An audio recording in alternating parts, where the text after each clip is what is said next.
Welcome back to my channel. I'm Victoria from Studio Biku. I'm really into thrifting and crafting in Japan, so if you're into it too, you're in the right place. Today I'm going to be doing another gel printing video all about how to use those pesky gel prints that are gathering dust in your craft room.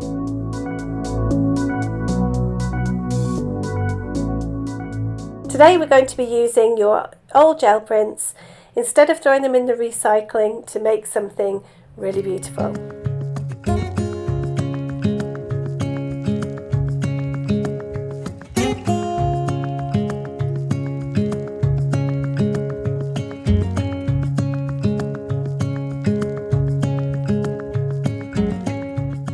Here's what you need for your project today. So grab your gel prints that you've been gathering from all your different projects, and if you have a craft punch, that is perfect. It's going to save a lot of hand cutting. I used a large circle one. You can use any shape you have. Some scissors, some kind of string or thread. I use sashiko thread for mine. Decoupage glue or similar PVA glue is fine. Also, I used a little pot to put the glue in, and I needed a brush to spread it. And I also used an embroidery hoop and a piece of dowel to make the two different mobiles. I always protect my work surface with a small silicone mat because it's so easy for cleanup. And now we're going to start punching out the circles. I find with these big punches that several layers work better. So here I am layering up 2 or 3 pieces of paper and just randomly choosing gel prints that I like, and then just popping them into the punch to punch through several layers at once. It does require a bit of strength to do this sometimes, and quite often they do get a bit stuck. So gather as many of these as you need. We're going to do them back to back, so when you're planning your mobile you need to times it by 2.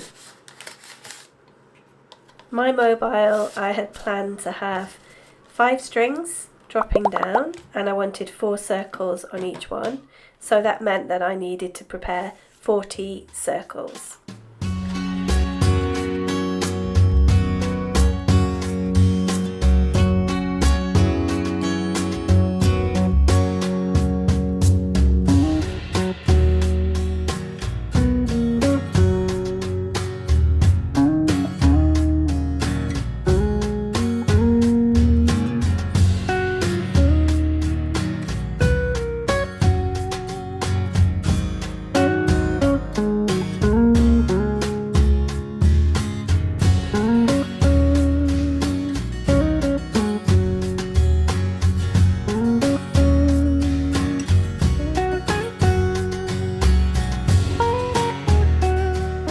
Now you've prepared all your circles. I had 40 already, and you need to grab your glue, whatever kind of glue you're using, but I do recommend decoupage glue because it's nice and thin and smooth, really easy to use. The cleanup's also really easy. So now I'm getting my sashiko thread. You can use any kind of thread. You can use fishing line if you like, although that's a little bit harder to glue in place, but you could also use just normal cotton thread. I just happen to have this sashiko thread hanging around. Cotton glue, because it's made of cotton, it glues really well to the paper. So I've decided what length I'm doing for my sashiko thread, and I'm cutting it into 5 lengths. The next bit is super duper simple. Just put some glue on the back of one of your circles, and when you've smeared it, it really has to be over the whole surface though. When you've smeared it on, get the end of your thread, pop it on there, and then you're going to glue another one onto that one. So you're going to make a back-to-back circle. This is where the silicone mat comes into its own because it protects your table. It also is so easy to clean up. You just have to peel it off. It's so easy. And there's your first one. That's the end. Okay, and you just have to continue all the way along until you have your first string finished.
Because decoupage glue is quite a wet glue, it tends to make paper like this. This is just normal cartridge paper, printer paper, and it tends to make it curl a little bit. So just be aware that if you haven't used very good quality paper, that this might happen. So grab something a little heavy. I'm using my sketchbook and just popping it on top just to let it flatten out while it dries a little bit. When you've made all the strings that you need for your mobile or your hanging, then just clean up a little bit. Let's get ready to assemble.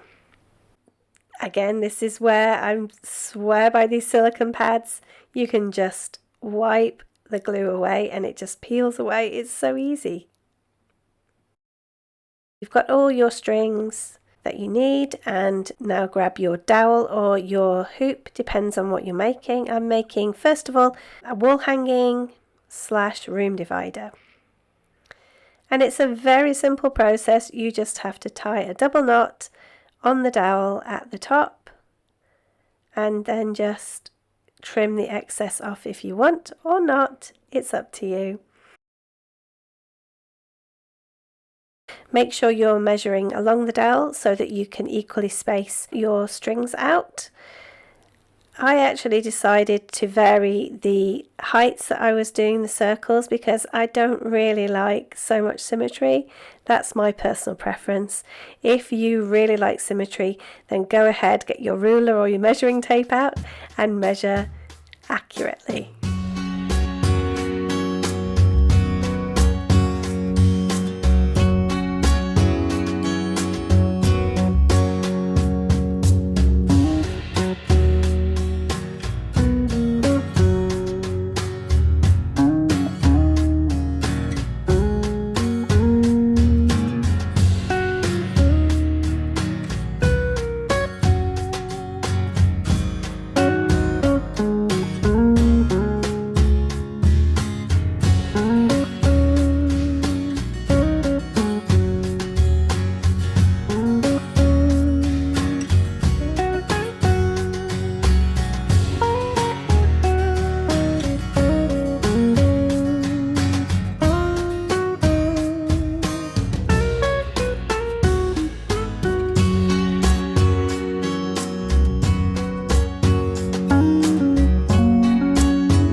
And there you have it, all finished and ready to hang on your wall or for your room divider.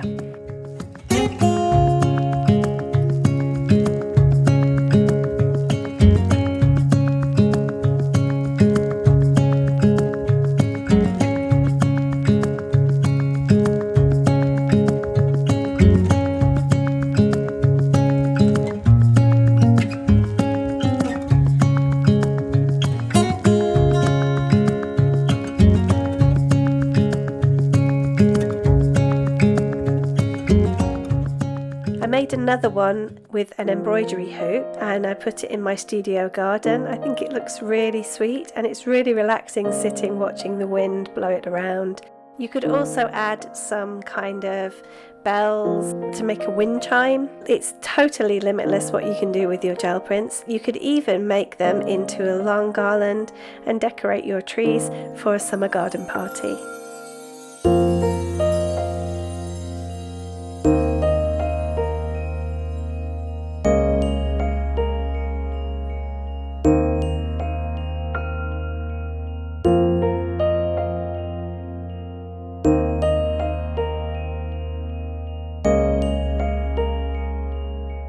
Don't forget to like and subscribe. If you're into it, there's more videos on the screen now. See you next time. Welcome back to my channel. I'm Victoria from Studio Biku. If you're into thrafting, thrafting, it's a new word. Thrifty